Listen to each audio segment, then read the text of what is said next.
Average Disciple podcast with me, Brian, and Victoria, where we talk about what it means to live life on purpose with intention as average disciples. Be sure to follow us if you haven't already on Facebook, Instagram, or YouTube at The Average Disciple. Also, check out our website, theaveragedisciple.com. While you're there, sign up for our newsletter where you get monthly updates, resources coming out, new episodes, so on and so forth. A great way to stay in touch and in contact with The Average Disciple. So, Victoria, what are we talking about today? Today we are talking about our new resource, Worshiping with Children. So we have made a guide with practical, tangible tips that you can use to help you worship with your children, actually having them in the worship service with you. But our episode today is, why do we have kids in worship? What's the purpose of worship? Why is it important? And why would we make a whole resource about this? I think that's a great question. Before we even dive into the importance of how you worship, how do you make that happen, I think, as you said, talking about the why behind us as disciples, and that means disciples of Jesus at every age. Why is that important to worship? Yeah. Excellent. So we hope today's episode is practical for you, practical for whether you have children at home or not, because they're actually tips for people who don't sit with the children on Sunday morning, like what you can do, how you can help. So you mean this would be like the people in church who may have been there for decades, yes, helping families with kids or even their grandkids? Yeah, but not just that, but you don't have to have all this great wisdom to help families that have small children, right? Because we are a church family, we are a church body, and we come together and we help everybody, right? Yeah, absolutely. So we thought it would be fun today to start out with a story. So I've been worshiping with children in my pew for 8 years now, almost 9 years, okay? So our oldest is almost 9. But I have been providing resources for families. So, by the way, if you don't know anything about us, I'm a pastor and have been for about 10 years, while we've been married, served multiple congregations. And our oldest son, as you said, is almost 9. So that's why she has been worshiping by herself in the pew, is because I am normally up front leading worship in some capacity. Right, so let's just be honest. This resource is primarily from my perspective, right? Absolutely, yes. Okay, so that's... You are the expert out of the two of us, for sure. Yes. Thank you. Okay. Because when I sit there, it does not go well. It actually usually doesn't. So, okay, well, we thought we'd share a little story. So I've been providing resources for families for worshiping with their children since before we had children. So, before we even had kids, I learned, what not to provide for families. I had some blunders, if you will, things that didn't go well. I provided non-washable dry erase markers. I got a lot of complaints from the mothers who do the laundry. So, okay, but we thought we'd just share a story about our own worship experience. So, I think we had, when this occurred, we actually had 2 children, but our oldest daughter was a baby, infant, pretty young.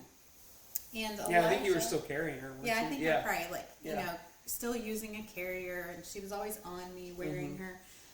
So Elijah was over 2. I don't know if he was quite 3, but probably almost 3 when this. And I'm trying to remember what season of the year it was when this happened. Remember. But we were worshiping. Brian was one of the pastors. He was up leading worship. I don't remember what you were doing that day, but we got to communion, and I used to, during this particular worship service, I used to always sit in the very back. And we usually sat next to this sweet, wonderful woman who used a walker that had a seat on it, and she would always put secret things in there for Elijah. So we usually sat in the very back. I don't even know if you knew that, but she used to bring things for him on a Sunday morning. And Elijah did pretty well in worship, but he is a little boy, and he loves energetic. He's very energetic, and he loves to run. That was his favorite thing. So he had recently started running a lot of places, and of course we have a baby, so I'm constantly holding his hand, making sure he didn't run away. In this particular worship service, we went up to go take communion. Communion is when you go up to the altar, you receive bread and wine, and then you usually walk back to your seat. So we were walking back to our seat, and we were almost there, almost to the pew. And he got in front of me, which is normal and fine. Like, he'd normally just run back, go pick up the car that he'd been playing with. But this particular time, instead of going into the pew, going into the row, he actually bypassed it. And so, I called Elijah, reminded him, this is where we were sitting. It's the back row. How do you miss it? And he looked at me with this grin, like, it was the most mischievous little grin. Like, I know where we sit, Mom. I'm not going there. And he proceeded to run around a whole lap around the church.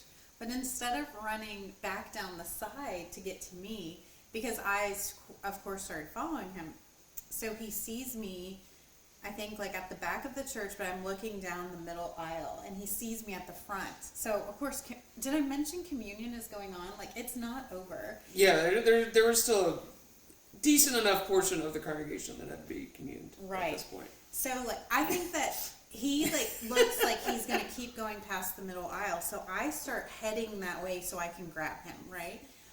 But then he sees that I'm doing that. So instead, he heads down the middle aisle and takes a whole, like, another lap around. Mm-hmm. Well, at this point, my husband is mortified up at the front. Like, his eyes are big, and he's just like, oh my gosh, what are we going to do? But there were 2 other pastors serving in worship that day, who are both laughing at us. Like, they can. One of them, by the way, while serving communion, may or may not have also been cheering Elijah on. I think he, like, yelled out, "Go, Elijah, go!" So, our child is. Which maybe not the best example, but this is all happening in the moment. And so, by this point, the congregation has noticed. Like, people are laughing. Both other pastors who they all have children. Their children are all junior high and high school. So, they are enjoying this moment in our young parenting life. And the pastor, our senior pastor at the time, he just bends down right in front of Elijah's path, and he scoops him up and he holds him, which Elijah and this pastor have a very sweet bond. And so Elijah is thrilled that his pastor has scooped him up and picked him up in his arms. And he just finished church like that, because communion is towards the end of worship. And so I think there was, like, the post-communion blessing and prayer, and then he closed out worship, and he held Elijah the whole time, and Elijah just, like, hung out. He was much taller than we are, so he had a much significantly taller, yeah. View. And, I tell that story because, one, even though you and I were embarrassed in the moment, because oh my goodness! Even to this day, I can feel my cheeks flushing. I don't know if I think we were just both so shocked and at a loss. Like, what do? We froze, and we don't usually freeze. Like, we actually usually in That's situations true. like we that. can usually respond quickly. But we respond quickly. We handle things. We can. But in that moment, I think we just, oh my gosh, what do we do? And it was. I tell that story because, one, both pastors, well, all 3 pastors, but the other 2 pastors just showed us in that moment that it's okay to laugh, it's okay to enjoy yourself, and also it's okay that kids are in worship, and it's okay if they take a lap around the church, because that doesn't mean that worship is ruined for the day. And you know what? It's true. People loved it. Like, people in the congregation thought that was so sweet. I mean, they told that story for years. Yes. Because that was pretty early in our ministry. And there, I think people always remember it because it was just so funny. And you couldn't even see him running around because he was so tiny. Like, you couldn't even see him until he, like, zoomed past the front again. But it taught us to relax a little bit in worship. And I don't think we were, like, super uptight, but I think it taught us even more to relax. And, like, it's okay that things happen. Yeah. And, we all have days where they're not necessarily good. Maybe they're not bad days, but maybe we're just not in that mindset, And yeah, there was a lot of grace that was shown, and like, we've told that story a ton of times, just in our own life. We still laugh about it, but, like, I think we forget that worship, from our understanding, is an act of grace from God to us. Like, that is the significant portion of worship, and as we're talking about, and we'll talk about here in a minute, of why we worship, it's important to remember, like, it is a grace-filled experience. So don't burden it with obligation or expectations or the law. You know what I mean? And that's what watching our senior lift him up and do the rest of the service that way And he just looked at me and he goes, Brian, he said that will solidify your ministry here because people will remember you as a dad. Yeah.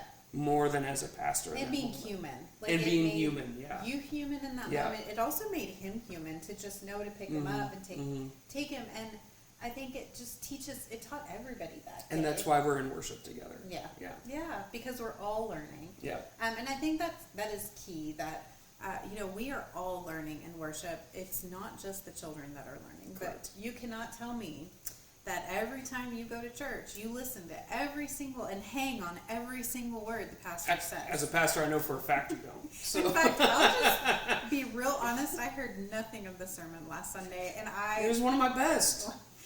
I heard him start it, and I thought, oh gosh, I hope he's not going to talk about me. And then I couldn't even hear it because of things that happened with our daughters, and I walked out, and I don't know. I think you did talk about me because my son told me. Mm-hmm. I did. But I didn't have to hear it that time. So I think, so all of that to say, I think let's dive into why do we think it's important that children are worship. So I think reason number one that we discussed is children of all ages, and so that's children, 0 to 99, whatever lifespan, all children should be in worship because they are disciples of Jesus. Yeah, sometimes we forget. You just start discipling your children from the moment they're born. It's not like you start when you think that they can finally see your face or finally can understand some of the words you're saying. You disciple from the moment they're born. That's what you're called to do as their parent, right? And the people around you, when you baptize a child, or in some other church bodies, when you do a church dedication. A baby dedication. Thank you. Baby dedication. The people in worship are also committing to help you raise that child in the faith. Absolutely right. And so I think no matter your Christian background, as we've discussed previously in the podcast, we're from a Lutheran Church Missouri Synod background, so we have an understanding around faith and how the Spirit works. But across the board, everybody believes that all children are an opportunity to grow up in the faith, right? Everybody's learning, growing.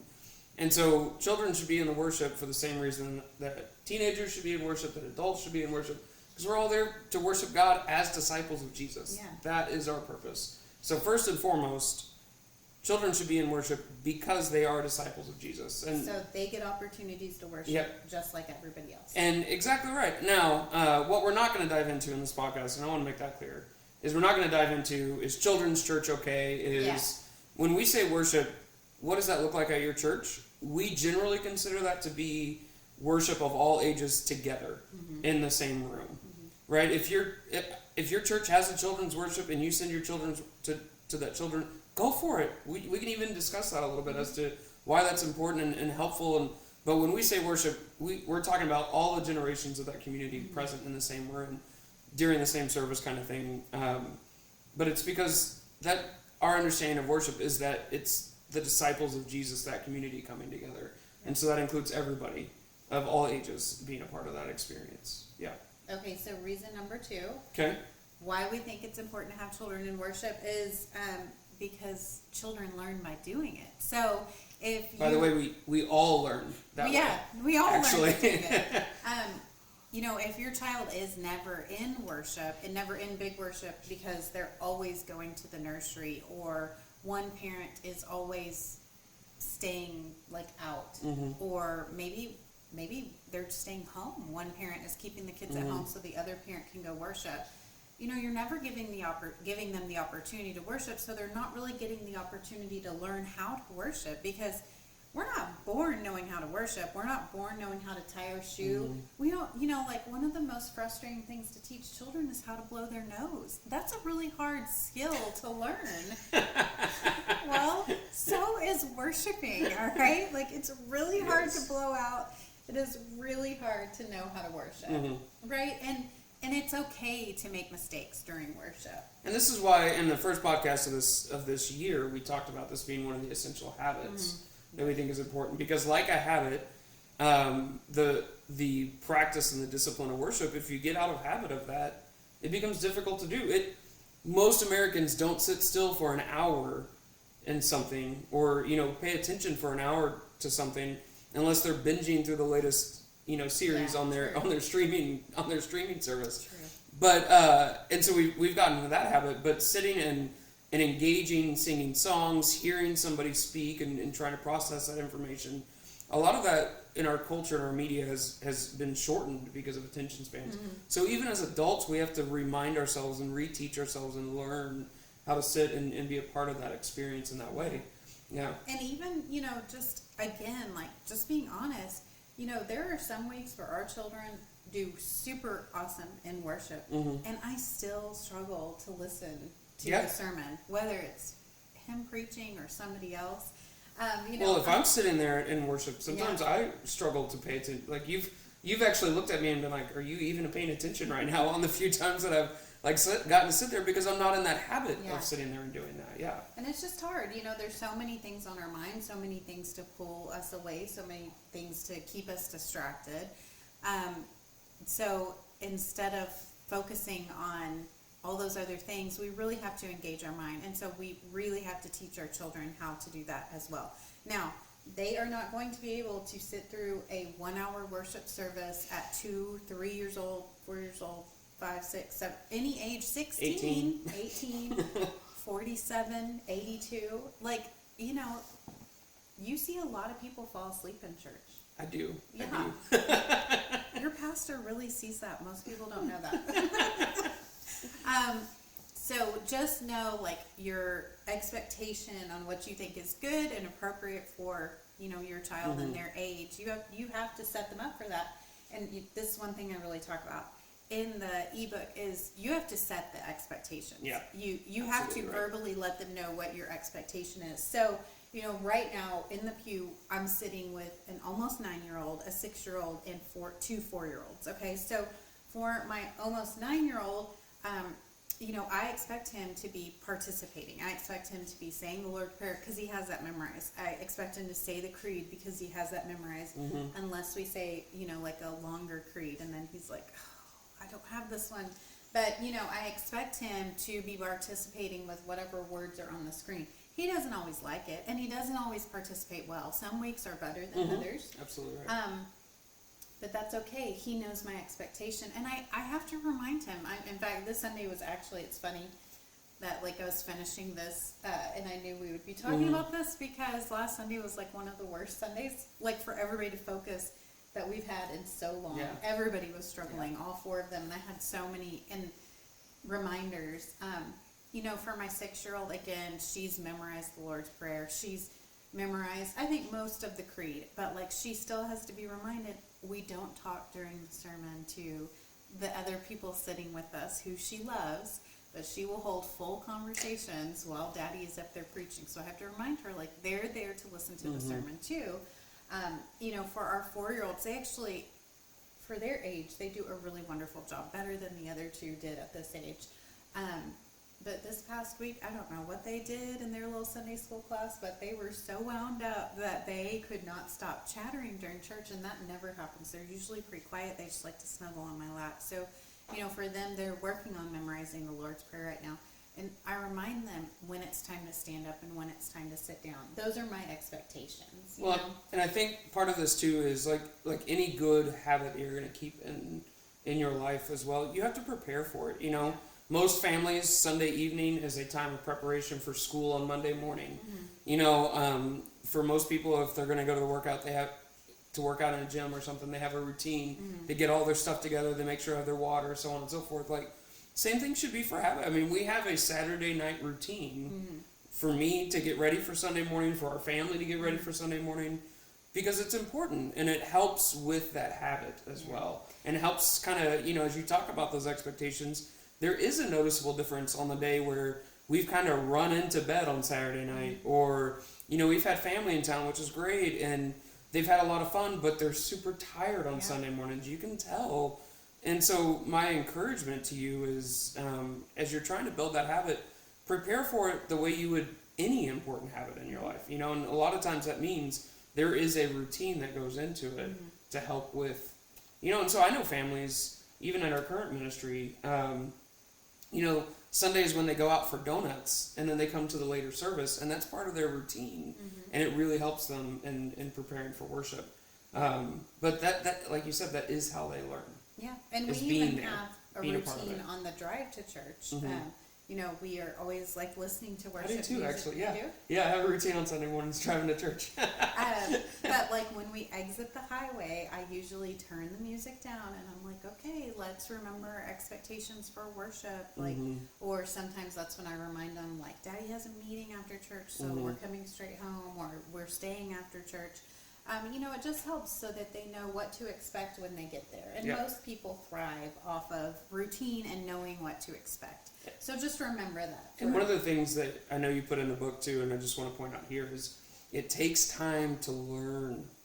Think about all the things that we know as adults: how to tie our shoes, how to blow our noses, how to, do whatever, right? Or how to write a paper, how to formulate an email, how to drive, how to balance your checkbook. Well, most of us know how to do that. Those took time to learn. It wasn't like you instantly did it the first time. Right. Especially true for worship. Even learning how to speak the English language, when you add it up, it takes 5 or 6 years at least to really get a grasp of the English language, and so, or any language for that matter. So we should expect the same thing out of our children and the generations to worship. Is it's going to take time to learn, and it will take years to learn that habit. And so you have to be grace-filled during this Yeah. time of teaching worship. And this may include, like, if somebody is grown up worshiping in their, young adult age, 20s, they aren't ever in church, and then they decide to come back to the church maybe when they're raising a family, they have to relearn how to worship too. And what works for them and what style maybe that they connect with. So these times of learning have to be really grace-filled. Everybody has bad days. Yeah. There are always going to be Sundays that maybe it just does not go well. Now, if every Sunday is like that, maybe you need to figure out what is not working, or sometimes just say, I need some help. Like, I need to find somebody else that can come sit with me because they've raised children, they have grandchildren, maybe they don't live here. I need to find some pew grandparents, we usually always find that at every church we have been at. We always find people to sit with us. I mean, I had to when we had, when our twins were babies. There were not enough arms for this mama and all the babies I had. So, I had to find people that could sit with me and hold a baby or two, because sometimes that was the only time I wasn't holding a baby. And here it's really funny. We don't have pew grandparents here. We have pew young adults. So we have I don't even know what to call them. If they're more like a big brother or big sister, or if they're like an aunt and uncle. But we have these wonderful 20-somethings who sit with us. Well, I don't know if they sit with us or our kids have chosen to sit with them every Sunday and they can't get rid of them. But that's who we sit with, and my children love them. They will even come up to communion with them. Yep. Whether they like it or Yeah, not. whether they like it or not. And so, you have to find your people. You have to find people. And sometimes... And it might be another family in the same stage of life. Yes. It might be an older family. It might just... Whoever works. I mean, quite honestly, Yeah. And, that takes work. Because you have to be willing to go and say to somebody, I need help. Or hey, is there any way you could come sit with me? And I even remember...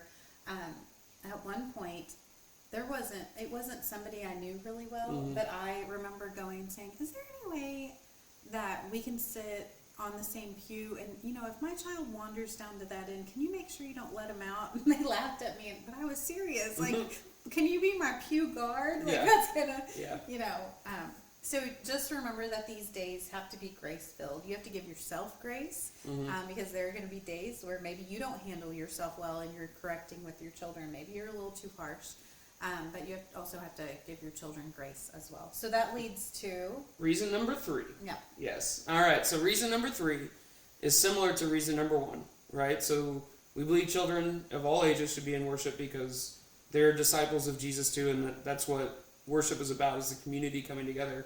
Well, for that very same reason number 3, children should be in worship because they get the gifts of worship too. Yep.